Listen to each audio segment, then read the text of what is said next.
आप देख रहे हैं यूनिवर्सल न्यूज टुडे।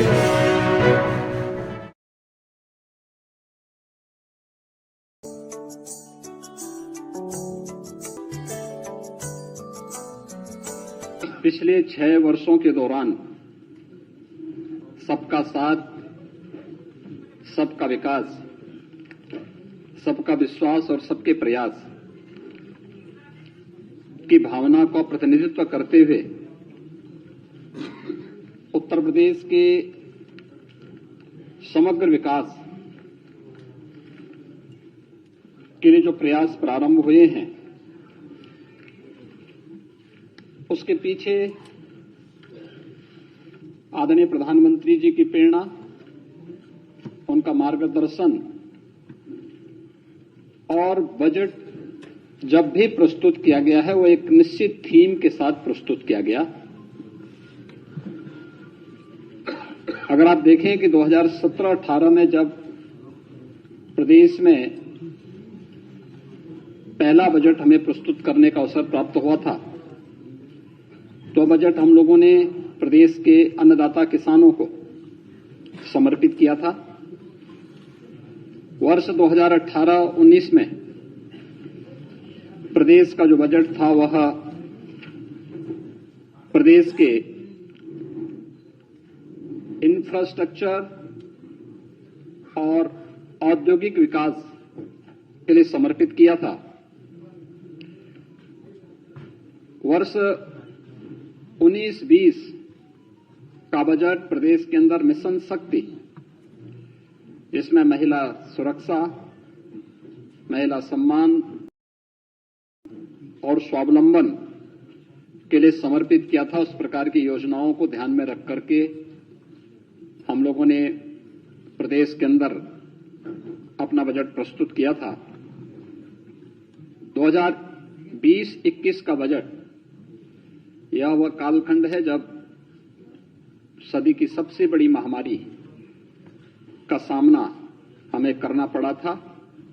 वह था प्रदेश के युवा शक्ति के लिए, उनके कौशल विकास, रोजगार था, प्रदेश के इंफ्रास्ट्रक्चर, यानी इस महामारी के दौरान भी प्रदेश के अंदर रोजगार की संभावनाएं बाधित न हो, इसके लिए समर्पित था। 2021-22 का बजट प्रदेश के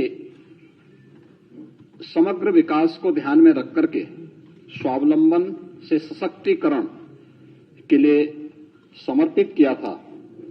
2022-23 का बजट अंत्योदय से आत्मनिर्भरता का बजट था।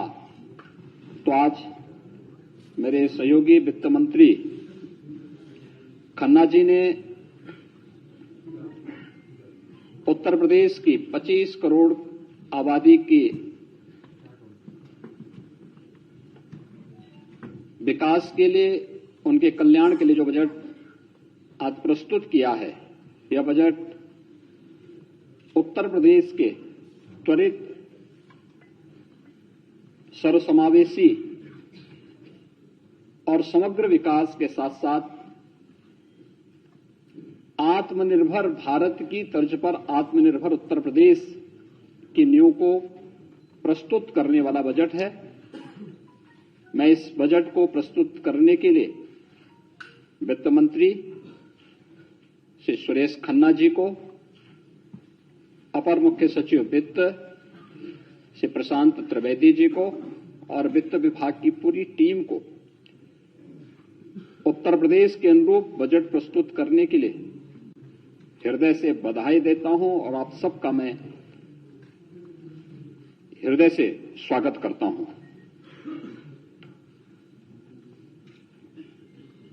यह बजट उत्तर प्रदेश को देश की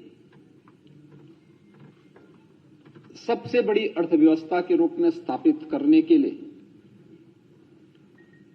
और आदरणीय प्रधानमंत्री जी के विजन के अनुरूप उत्तर प्रदेश अगले 5 वर्ष के अंदर $1 ट्रिलियन की इकोनॉमी बने, इसके लिए यह बजट नींव का पत्थर साबित होगा। और इसी दृश्य को ध्यान में रख करके हम लोगों ने अमृत काल का ये प्रथम बजट प्रस्तुत किया है। मुझे बताते हुए प्रसन्नता है कि पिछले 6 वर्षों के अंदर प्रदेश ने जो बजट अपना प्रस्तुत किया है, आज जो बजट प्रस्तुत हुआ है 6,90,000 करोड़ रुपए से अधिक का बजट प्रस्तुत हुआ है। आप 16-17 में जो बजट प्रस्तुत हुआ था प्रदेश के अंदर, वह 3,40,000 करोड़ रुपए का था।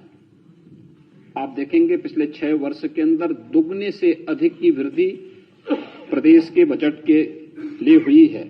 इस दौरान प्रदेश की प्रति व्यक्ति आय दुगनी हुई है, दुगने से अधिक हुई है। प्रदेश की जीडीपी में बढ़ोतरी हुई, दुगने से अधिक की बढ़ोतरी हुई है।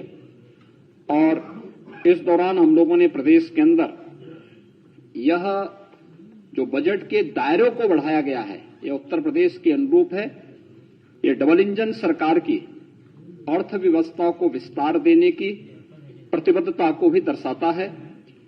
इंफ्रास्ट्रक्चर डेवलपमेंट पर उस धनराशि खर्च होगी जो प्रदेश के अंदर रोजगार के सृजन में एक बड़ी भूमिका का निर्वहन करने जा रही है। हमारे पास पहले से ही 5 एक्सप्रेसवे चालू स्थिति में है। वर्तमान में गोरखपुर लिंक एक्सप्रेसवे और गंगा एक्सप्रेसवे पर काम युद्ध स्तर पर चल रहा है। आज के बजट भाषण में वित्त मंत्री जी ने झांसी लिंक एक्सप्रेसवे और बुंदेलखंड एक्सप्रेसवे को चित्रकूट तक जोड़ने के लिए चित्रकूट लिंक एक्सप्रेसवे की भी घोषणा यहां पर आज की है। और इसके साथ ही प्रदेश के अंदर पूर्वांचल एक्सप्रेसवे और बुंदेलखंड एक्सप्रेसवे में औद्योगिक क्लस्टर विकसित करने के लिए 4 क्लस्टर पूर्वांचल एक्सप्रेसवे में, 2 औद्योगिक क्लस्टर बुंदेलखंड एक्सप्रेसवे में विकसित करने के बारे में भी आज यहां पर बजट का प्रावधान किया है, उसकी घोषणा भी की है। गोरखपुर लिंक एक्सप्रेसवे के लिए भी यहां पर औद्योगिक गलियारा के लिए उसकी घोषणा यहां पर आज हुई है। अन्नदाता किसानों के बारे में जो हम लोगों ने लोक कल्याण संकल्प पत्र के माध्यम से भी बात की थी, इसे निजी नलकूप से जुड़े हुए जो हमारे अन्नदाता किसान हैं, उन्हें हमने पिछले बजट में विद्युत बिल में 50% की छूट दी थी। आने वाले समय में हम उन्हें व्यवस्थित तरीके से 100% छूट देने की व्यवस्था करने जा रहे हैं। उत्तर प्रदेश में 2017 के पहले मात्र 2 एयरपोर्ट क्रियाशील थे, 2 आंशिक थे और 2 वाराणसी और गोरखपुर, वाराणसी और लखनऊ, ये यहां पर पूरी तरह यहां पर क्रियाशील थे। आज हम 9 एयरपोर्ट को पूरी तरह क्रियाशील कर चुके हैं।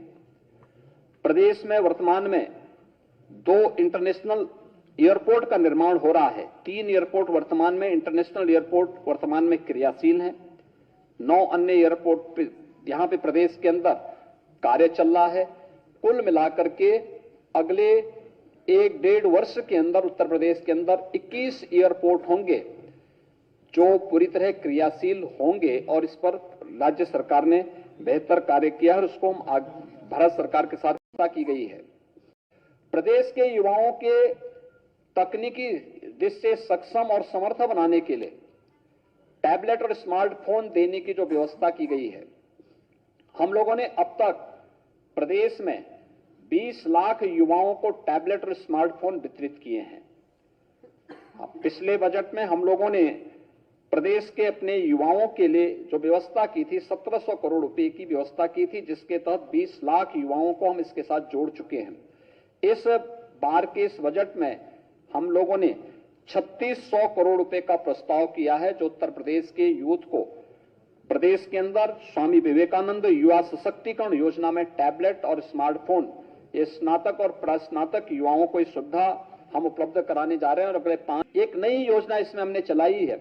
एमएसएमई सेक्टर में जो लोग काम करते हैं, उद्यमी हैं या जो वहां कारीगर हैं, उनको सुरक्षा बीमा का कोई कवर नहीं था।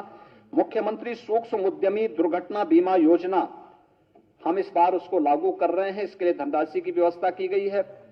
अगर किसी आपदा के कारण, किसी दुर्घटना के कारण उस उद्यमी की, एमएसएमई सेक्टर में कार्य करने वाले किसी उद्यमी की, किसी कारीगर की, किसी हस्तशिल्पी की दुर्भाग्य से मौत होती है तो 5 लाख रुपए की बीमा कवर उसे देने का कार्य किया जाएगा और इसको लेकर के हम लोगों ने कार्य पर इसमें बजट में उसका प्रावधान किया है। उसके लिए विशेष युवाओं को रोजगार उपलब्ध कराने के लिए, उसके लिए विशेष प्रशिक्षण के लिए भी प्रदेश के अंदर इस बजट में इसका प्रावधान किया गया, इसमें बजट में उसका प्रावधान किया गया है। प्रदेश के अंदर नई स्टार्टअप नीति के बारे में, आईटी सेक्टर में इंक्यूबेटर्स और स्टार्टअप सीड कैपिटल के लिए भी बजट का प्रावधान इसमें किया गया है। इसके साथ ही प्रदेश के अंदर प्रदेश के अमरोहा, बागपत, अमेठी, संभल, हापुड़ जनपदों में और वाराणसी और चंदौली में भी हम लोगों ने जिला उद्योग प्रोत्साहन और उद्यमता विकास केंद्र की स्थापना के लिए भी इसमें बजट का प्रावधान किया है। प्रदेश के अंदर यह वर्ष हम सब जानते हैं कि आदरणीय प्रधानमंत्री जी की प्रेरणा से मिलेट वर्ष के रूप में घोषित हुआ है। जो मोटा अनाज है, श्री अन्न के रूप में जिन्हें प्रधानमंत्री जी ने एक नया संबोधन दिया है।